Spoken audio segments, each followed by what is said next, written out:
we've realized that this person is not on the system. So now we want to get the person to probably register, sign in, and No, possibly log no, in. no. Look at it.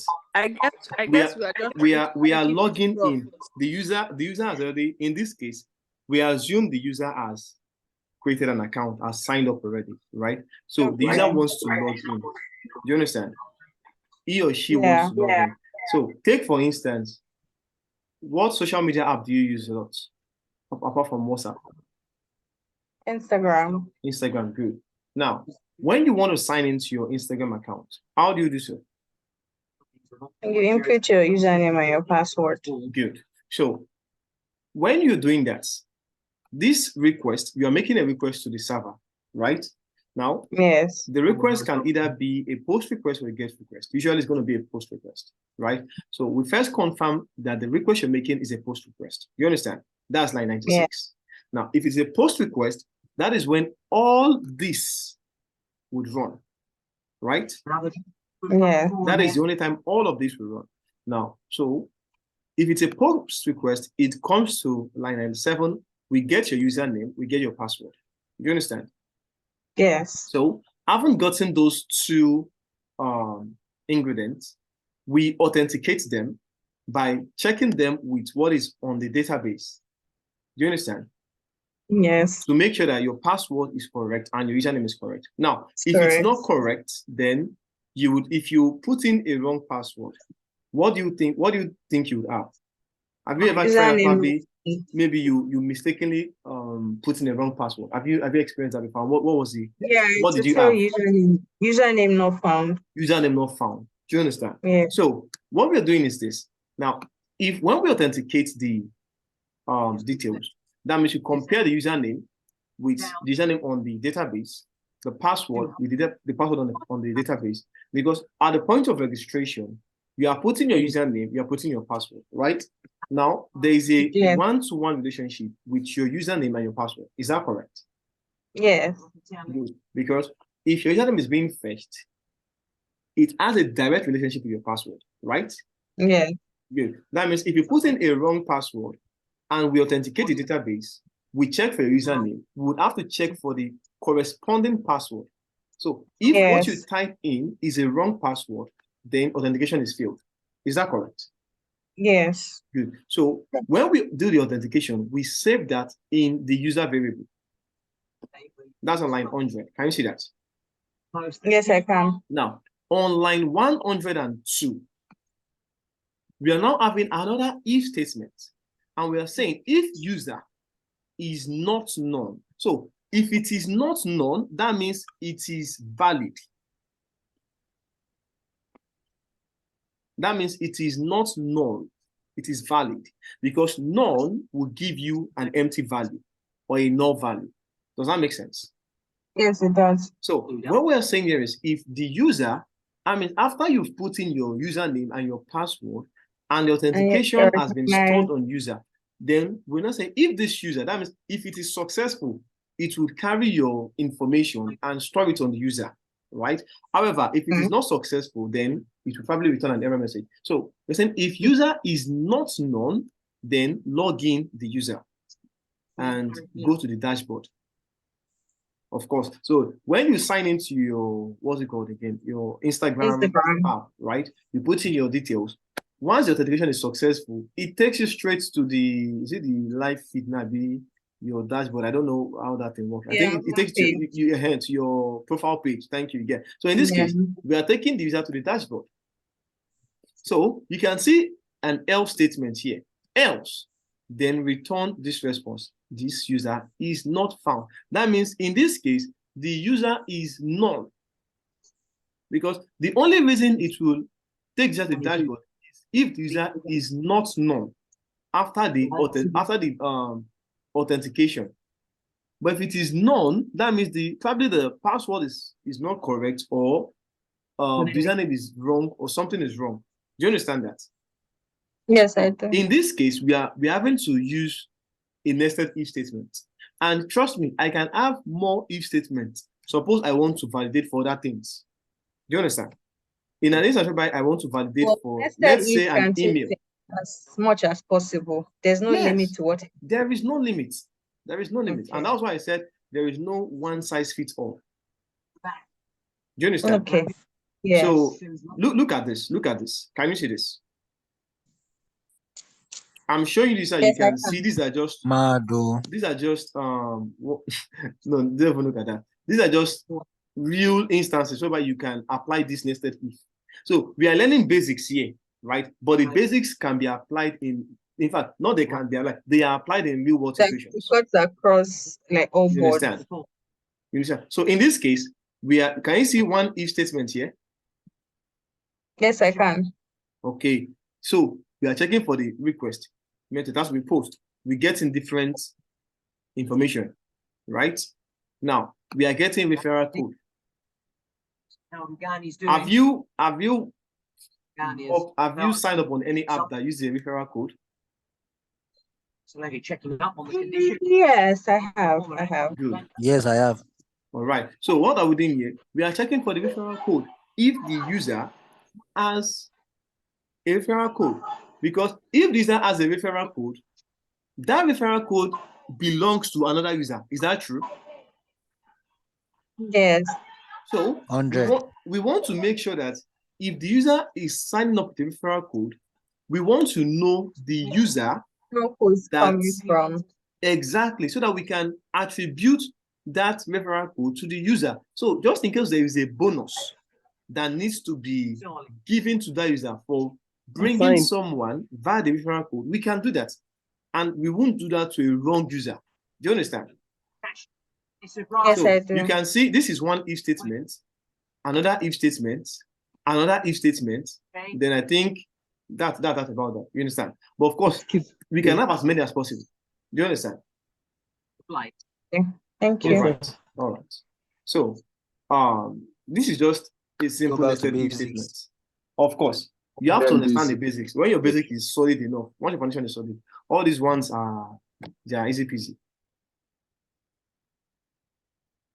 You understand?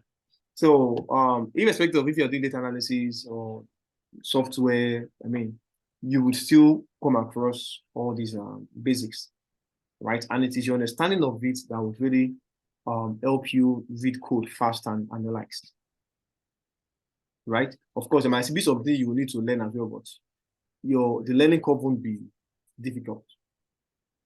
So in this case, all this in this case would only run if this returns true. If this is false, it will skip everything here and just come to this place. So we're saying if the gender is male, then print males can play chess. Else, if the gender is female, then print females can play Scrabble. So we can just come and say you can play, and here you can say you can play chess. Here you can say you can play Scrabble, you can play chess. All right. So let's run this code and see what we have. Enter your age. So I'm going to put in 13. Enter your gender. Now, observe something. I'm going to put in the gender as capital letter. Can you see it? Or, yeah, like this. So because of the dot lower, it's going to convert this input to a lowercase so that it can do a proper comparison. Otherwise, I'll have an error. Right? So let me run this. Can you see this now? You are 18, you can't vote, but you can play again.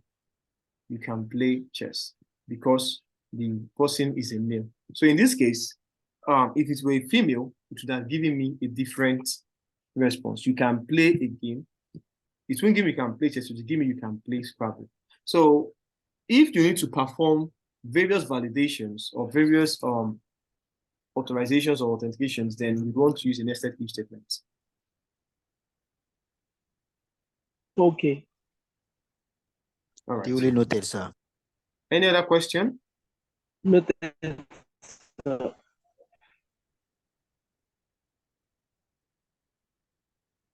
Any question before we proceed? No questions for now, sir. Okay. No question.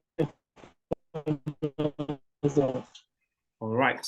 So now let me introduce you real quick to the while loop statement. So that's a while loop. Yeah, the while loop statement. While loop.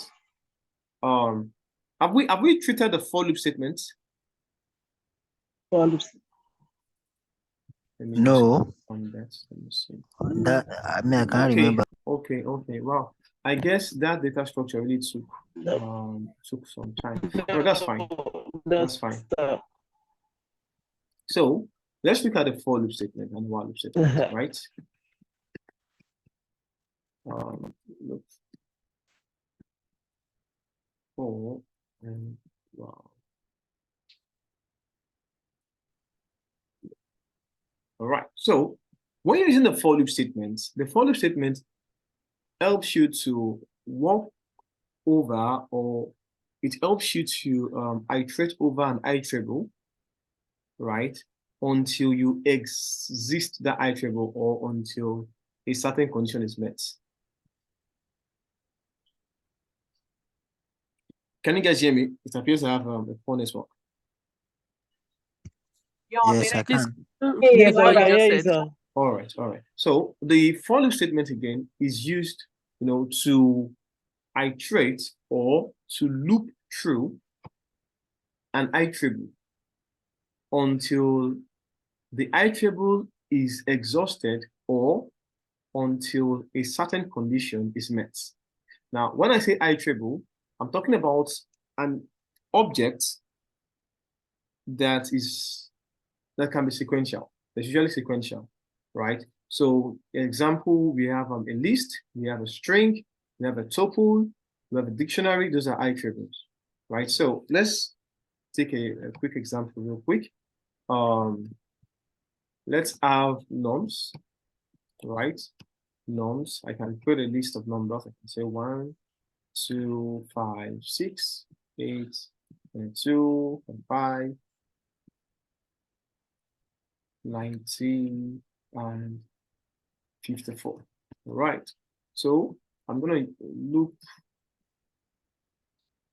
through the norms object.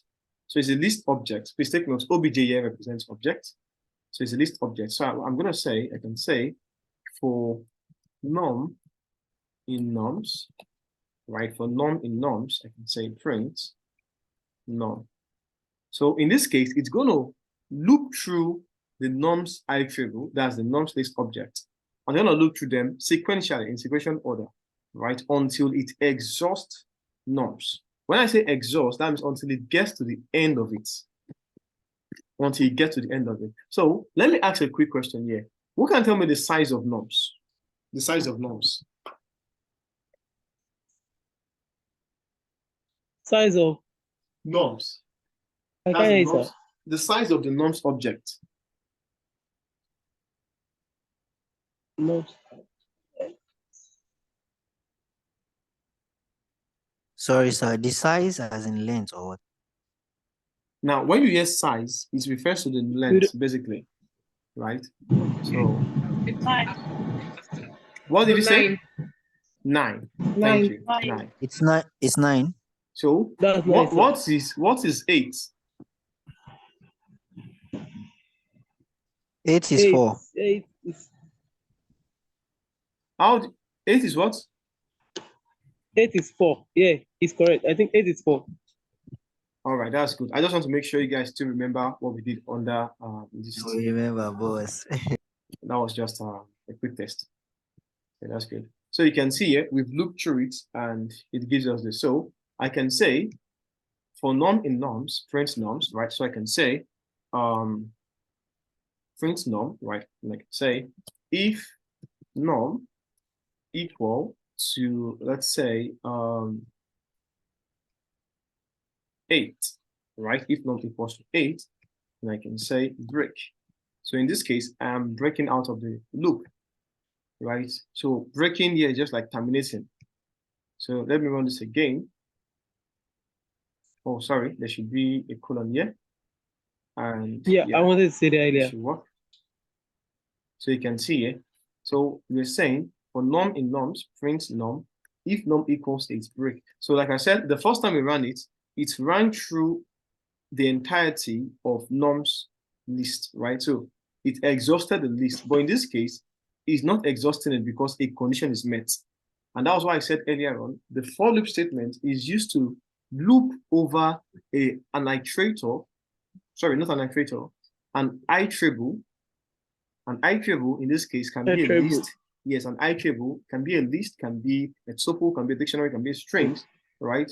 It's just what I basically mean is any array that is arranged in a sequential order, right? So that's just it basically. Now sequential here doesn't necessarily mean linear. You need to understand that, right? It doesn't mean linear. It can be an exponential order. It can be a random order, but it's just sequential, one by one like that, right? So you can have a dictionary, you can have a tuple, you can have a list, right? So a for loop statement iterate through this iterable until a certain condition is met or the iterable is exhausted. That's the size of the iterable is exhausted, right? So in this case, the condition 8 is met and it terminates, right? So let me see. I think I used the for loop statement here.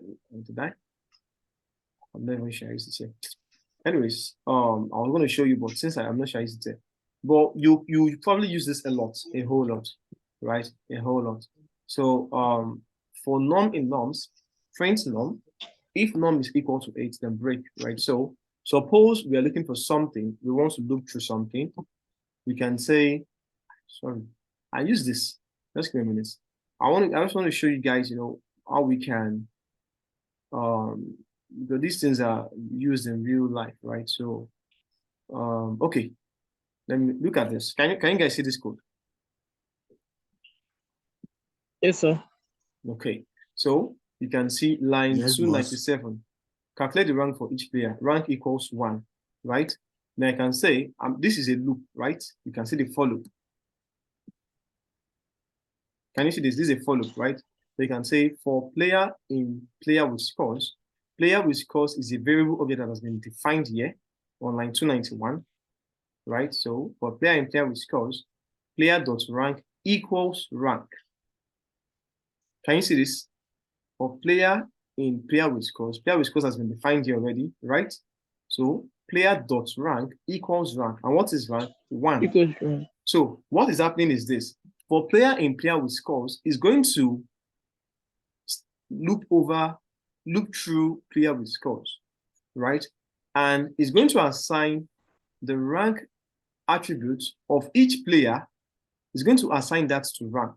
So after the first iteration, please, I want everyone to listen. After the first iteration, it assigns rank to the rank of the player. And that's why you have player.rank equals 1. What is the value of rank? What is the initial value of rank? 1. So that means after the first iteration, the first player it comes across with is assigned a rank value of 1, right? Then on line 302, we increment rank by 1. Do you understand? We increment rank by 1. So what you're seeing here is rank plus equals 1. What this means is rank equals rank plus 1. You understand? That's what this means. It means rank equals what? Rank plus 1. So when we increment rank by 1, the value of rank is now 2, right?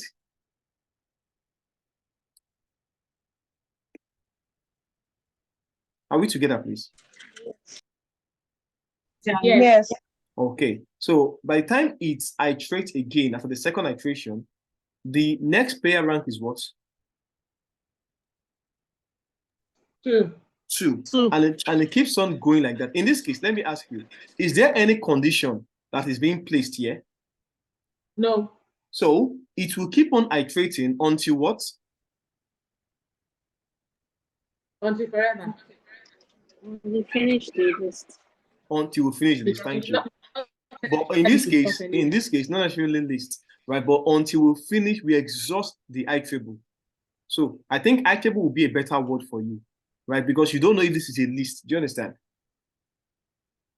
In this case, you know this is a list, and that's why you can call it a list. But it's not necessarily a list. Do you understand? So it will keep on assigning rank to the player rank and incrementing rank. So after the time it goes again and iterates, it will assign rank to the player rank. It will increment rank by +1 again, and it will keep on going until it exhausts that with scores iterable objects. So that is just it with the for loop statement, right? The the while loop statement, now this will, let me see. I'm going to copy a code here now. I want to use this code to explain something to you guys, right? I think it's good if we do this project here. I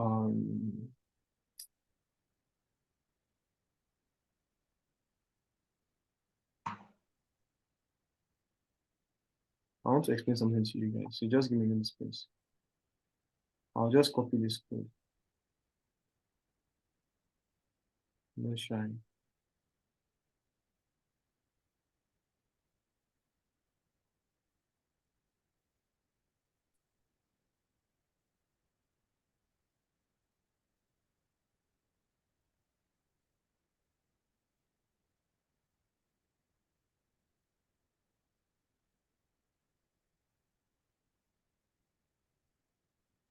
Okay, good. So I'll use this code to explain the while loop because I think it's a simple project we can look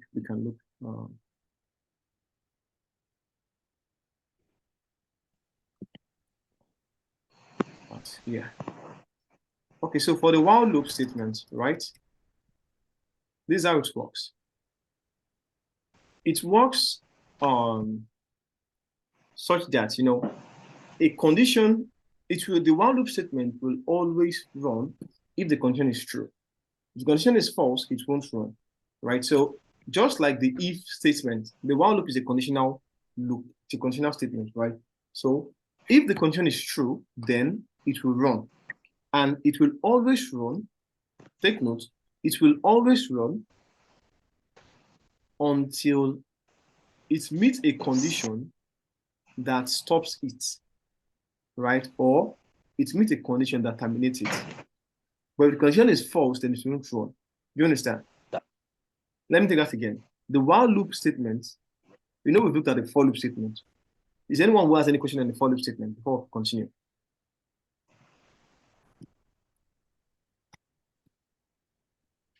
Anybody with any question on the for loop statement? All right, so no question, right? No question. Good. So the while loop statement will always run, you know, if it is true.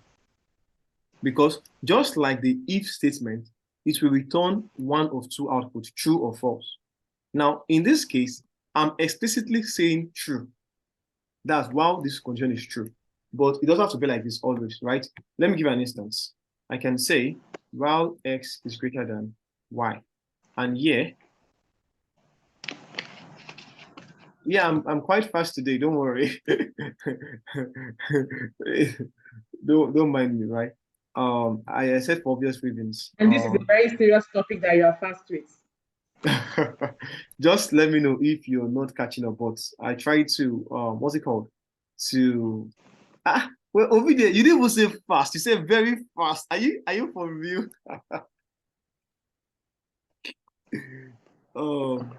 Okay.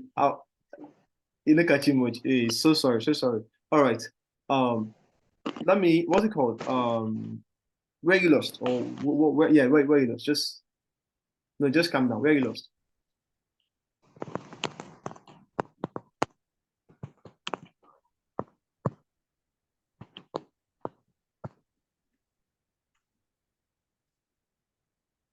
Idris is encouraging. He said, "Don't worry, you get it." Of course. Obedient. Where you lost, please? Do I take the for loop statement again? Okay. So please, thank you very much. I'm actually going to ask this question. What question is that? This choice equals input. Then you now like, what do you want to do? Must that input be in there? Can you just like do choice equal, then you just bracket and write your string?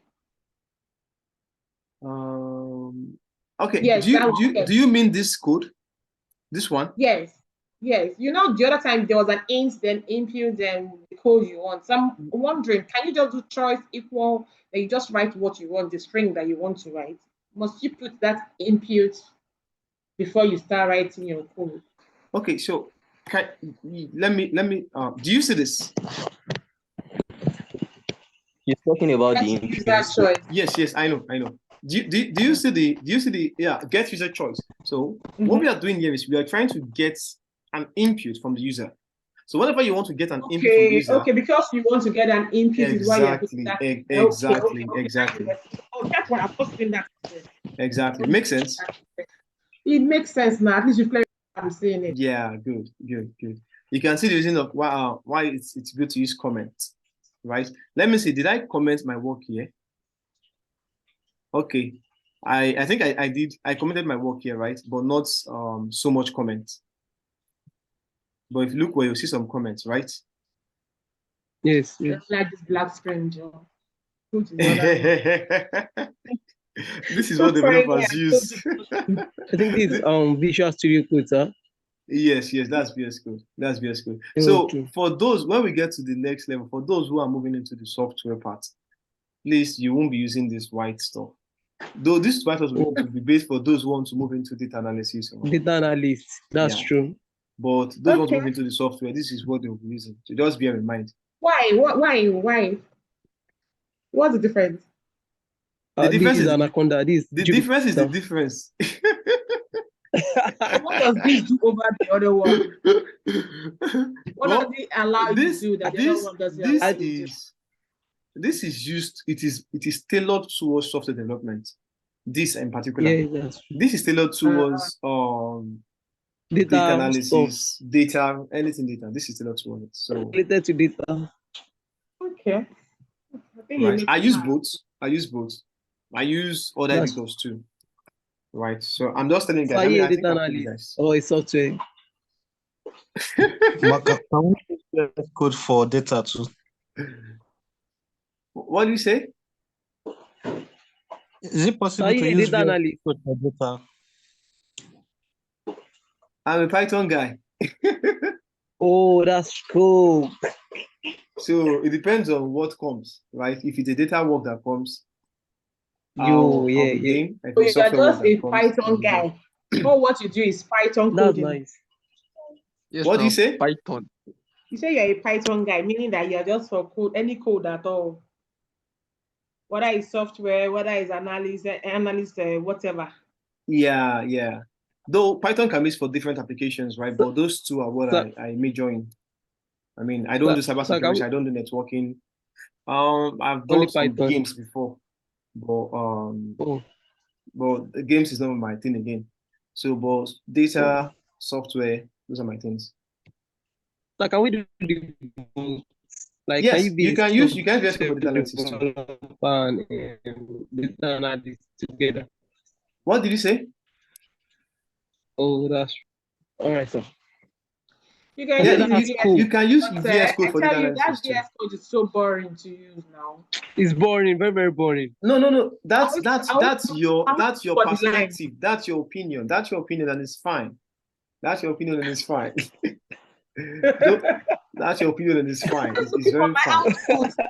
Cross that together. I like this output. Can you see it? I like this output like this. Yes. Perfect. Perfect. Hey. Oh, no. I don't like it though. I'm looking for which sign no.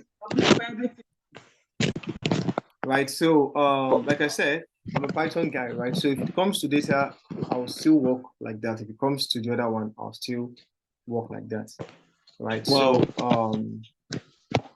So I want to be like you. It's not easy combining the two anyways. Well, find your own call and find your mastery. Right. So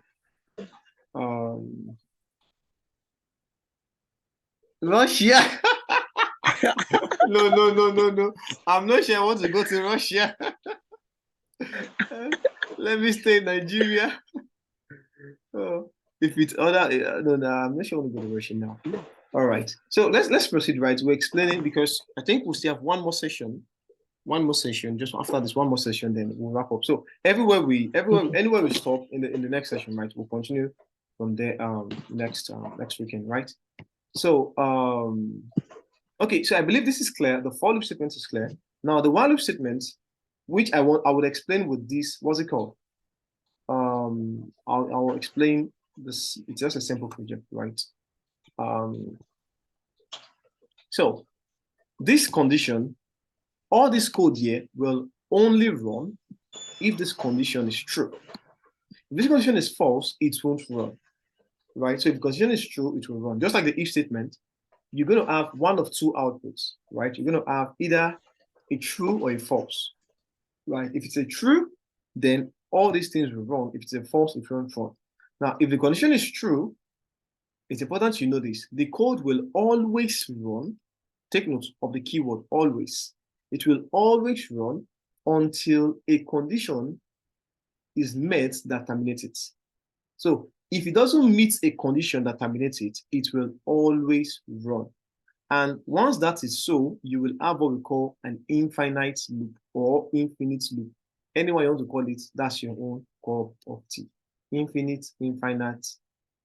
Just understand that if there is no condition that terminates that while loop, it will always run and always run. All right, so now you can see here I have while x is greater than 10, while x is greater than y. Now this condition doesn't make sense, right? Because x is not defined, neither is y defined. But if I do this, x equals, or I can do this, x, y equals 10, 7. So what is happening here is this: 10 is being stored to x, 7 is being stored to y. Does this make sense, please? This is like a multi-assignment. I don't know if I've used this before. It does, right? So now in this case, let me ask a question.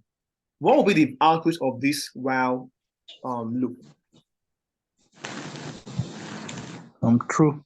True. Thank you. True. Because x will always be greater than y, right? So it will always be greater than y. Thank you very much, Idris. Variable unpacking, just as we have tuple unpacking, right? So it will always be true, right? So because it's x will stand, y is 7, right? So I can do this, or I can just say while true. So if I say while true, then it will always be true. So what we're doing, we're printing welcome to my to-do app. Now, how many of you know my to-do app? It's a very popular application. You would have seen it in Google Calendar, by it allows you to add events or tasks you want to do, right? I mean, you might have played around with this many times, right? So it's just a simple program. Here we have a new line. Now you will see the importance of this new line that I'm putting here. This asterisk is just a design mistake. It's just a design. I mean, that's why I do my own design. I think I suck at designs. I don't know. I think I suck at it, right? So we'll probably want to, what's it called? Create an empty list. Yeah. So I can just say, yeah, create an empty list. So the empty list here is representing a database in this case, right? So I'm going to call the empty list to-do list equals empty, right? So it's serving as a database, and of course, in this case, an empty database. Please, what is going on here? Why are you people giving yourself names that I can't comprehend? But why would you want to create an empty list? Before I answer that question, why would somebody name himself Boko Haram?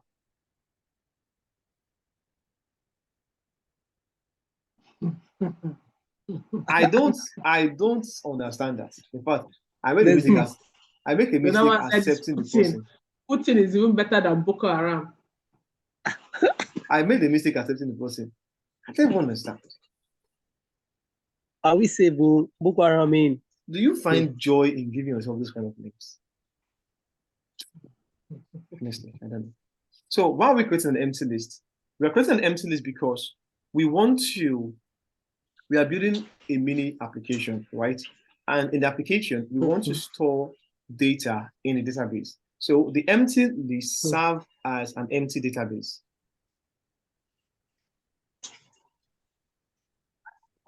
Sorry, sir, I won't do it again. Now, you guys are confusing. Can you guys see my screen? Serves as an empty database. There's nothing Exactly. right now. We can see your screen. Can you see the service? I won't do it again. So what will now store inside now?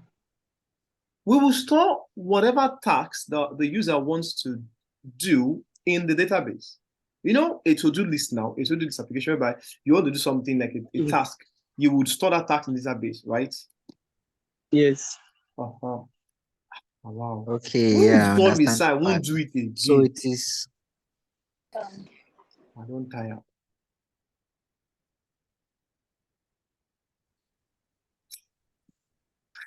As well.